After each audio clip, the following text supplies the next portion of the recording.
Good morning guys, it's me.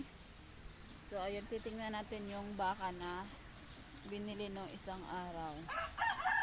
So wala kasi ako nung binili yon, kaya titingnan natin ngayon.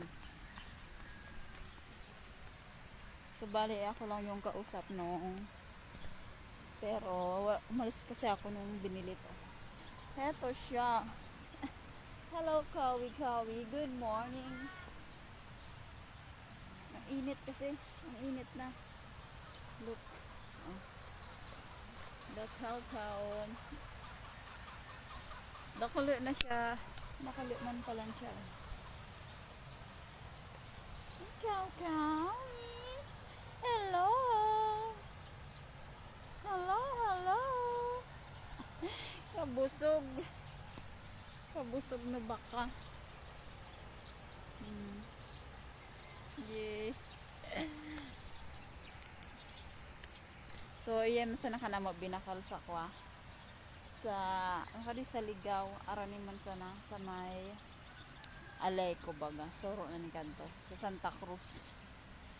Yan siya. So, kay puan dapat kan baka pinara-ara ning dakal na tubig para madali siya magtaba. Mataba-taba na siya. So, 1 year old and 8 months pa lang ka din. Oh, diba? Ang baka-baka nila mama. So, sarig na siya. Sarig naman siya. Di man lugi kapag bakal, oh. Diba?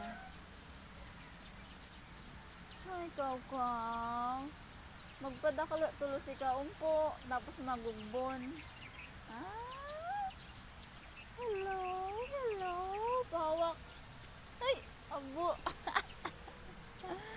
Abo, magpagkapot.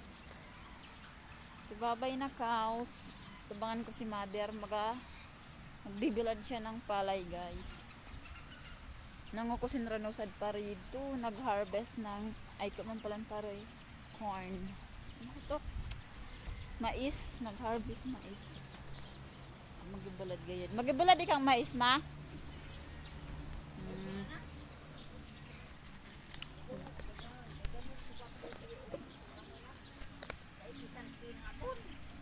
Binakal mo wen. Yes. Maa. Adakal ng tanong-tanong bidi si mother. Ay. Sa rice cooker, ugasan mo sa rice cooker, wen. So magbawalis muna ako, bye. Bye.